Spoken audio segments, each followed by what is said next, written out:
So I've been talking about this Xbox tax, which is the media bias towards Xbox and anything that they do wrong, or in some cases, the bias shows up when they downplay anything Xbox does right.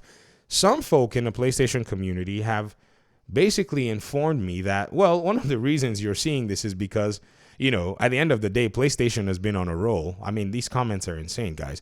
I would read them all to you, but I don't have time. I'm getting ready to go to work. I thought, let me take 5 minutes to just point this stuff out. You can come see the video where I showed, even on the thumbnail, you can see that a PC Gamer article basically saying people are making a bad habit on grave dancing on failed games, while PC Gamer themselves were pretty much telling people to not bother playing Starfield and grave dancing on Redfall themselves. A clear double standard that we're seeing. And what I'm going to do is I'm going to take example after example after example to continue to point this out. What I'm also seeing from a lot of PlayStation fanboys that are commenting on this channel is that they're actually saying that, well, while you're seeing this, they're not denying the media bias, because you can't. That's what I consider the Xbox tax. I'm not talking about any definition that anybody else has. If you have a definition for it, that's your definition. I'm talking about the media bias and the favorability towards PlayStation when they make either similar decisions or a similar mistake, if it was a mistake. And their justification is, well, you know, Xbox has made all these mistakes in the last 10 years. I don't care. I'm not gaming in the last 10 years. I'm talking about what we're seeing in gaming today, last year, the last few months, in terms of games that are coming out. And some of them are saying Xbox has been, you know, PlayStation has been on a roll. This is why PlayStation is not getting. I said, what? What roll? If they've been rolling in the wrong direction and that's what you're talking about, then I guess maybe so. Because I remember one of the PlayStation audience members on this channel that's a hardcore PlayStation fan told me nobody gives a F about Concord. And I'm seeing a lot of these folks say, well, you know, the reason they're doing it with Redfall and Concord is because, you know, Redfall was actually a bad game and Concord is not a bad game. I got a question for you if you're saying that, because you are. I mean, it's here in the comment section. Ladies and gentlemen, y'all need to read these comments. I can't go through all of them. If Concord is not a bad game, why are you guys not playing it? What's happening? Why are you guys not playing it? PlayStation's been on a roll, right? They've been on a roll to almost mess up their golden, you know, their golden goose. They struck gold with this game. Decided to lock a bunch of countries out of it. What role are they on? They're money hiding games left and right. And even third-party developer Square Enix is bouncing. They're looking and saying, man, this thing is ruining our brand. What role are they on? They have no first-party game lined up for this year. They had to go money hack games that were likely going to be coming to the Xbox platform. What role are they on?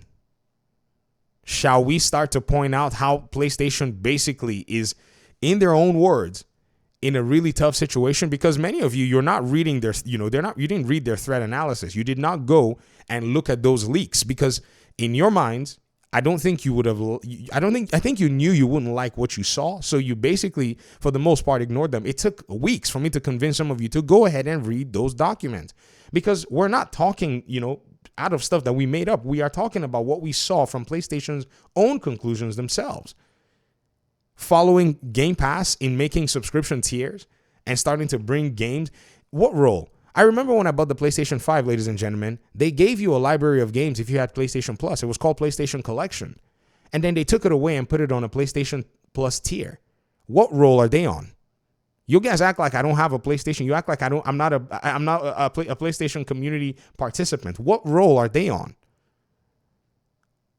That you're talking about 10 years ago of Xbox, when Xbox is literally about to vomit so many games, they got to put some of them on PlayStation. And somehow the Xbox tax is justified, or the media bias is justified. No. You don't defend bad behavior. You don't defend bad practices because of some 10 years ago standard that you're seemingly making up. It's not a good look. They're PlayStation fans. Engage in honesty in the conversation. I'm not against you. I want PlayStation to compete. But they will never compete if you maintain this attitude. They will continue to fleece their consumers if you do not embrace the reality that they have work to do. if you continue to think in your mind that somehow because Xbox messed up and have been making mistakes lately, hence the reason you think this particular tax is here, is weird. I'm going to read one comment to you guys. This comment said, one fundamental flaw in your argument is Concord isn't a bad game.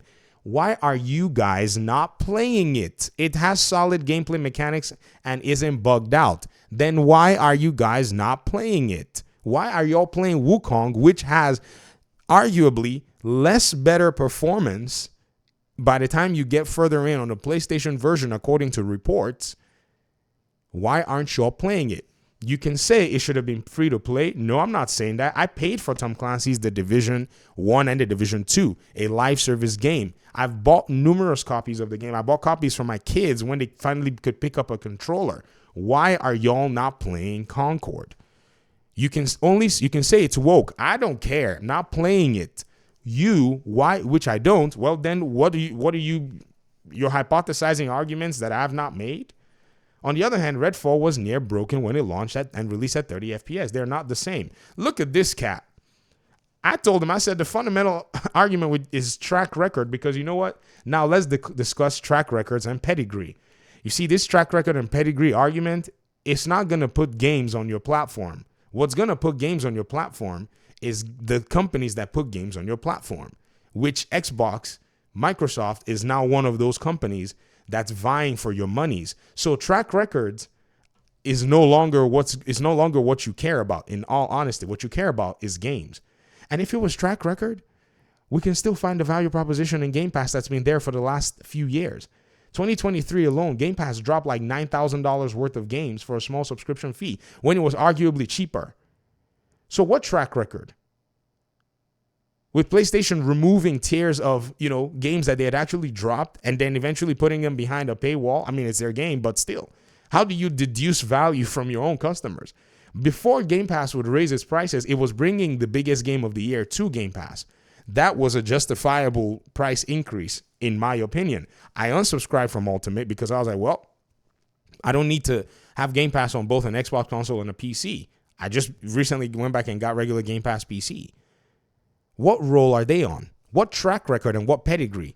Money hiding games and padding their library, basically putting some developers almost in financial red because their brand has suffered. One of the reasons I think a game like Street Fighter 6 sold about 2 million copies after a month or so, when I think it would have sold more, is because it didn't launch on Xbox. Street Fighter 5 did not launch, never came on Xbox. They literally money hatted that game as a console exclusive. The game came out busted and broken. I said busted and broken, came out mediocre. I guess I'll put it that way, because this is what Street Fighter fans were reporting at the time. Came out with a poor roster, everything. It took a lot of time for Capcom to basically repair its image and that game's, own pedigree in a sense. Thankfully, they've gotten some sense. Even the games that you guys are complaining are skipping Xbox, you guys are clearly misrepresenting the situation, because these games are not skipping Xbox. A game that's skipping Xbox will say exclusively on PlayStation. It would say it that way. Like the Capcom Fighters Collection. They finally reported that Microsoft is working on the technology. Somebody told me yesterday that it's embarrassing. I said, embarrassing? What are they supposed to do about old technology? Embarrassing. Like, the technology is old. Capcom decided to just go ahead and rehash basically an old game and try to sell it for more money. Nobody is pointing that out. There's nothing wrong with that. But if the technology has moved on and they're now trying to find a way to make it backward compatible, then what's embarrassing about it?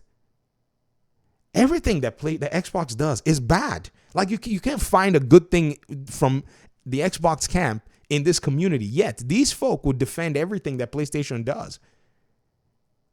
This person was telling us that Redfall was buggy. Did you play it? I'm asking you, you know it was buggy. How? Did you play it? Concord is not a bad game. Did you play it? Because of GOTY nominee, GOTY winner. Look at all these rudimentary, attempt at an argument. I'm sorry, man, but this cannot be allowed to stand. I'm going to keep making these videos, and I'm going to keep pointing out this media bias because, again, like I said, it affects consumers. And more importantly, guys, as much as we may be talking about this stuff, it affects developers too. It really does. You guys are sitting here and you're not paying attention. You're not paying attention. Redfall's developer is out of business. People have lost their jobs. Not saying that, they deserve to have kept their jobs or whatever, but I'm just saying that this is not a situation where people could have been grave dancing all the while. Developers have lost their jobs. And the same media jumped around and said, Xbox has closed more studios. Oh, really? Oh, really? We got to keep pointing this stuff out. Thanks for watching. Peace out.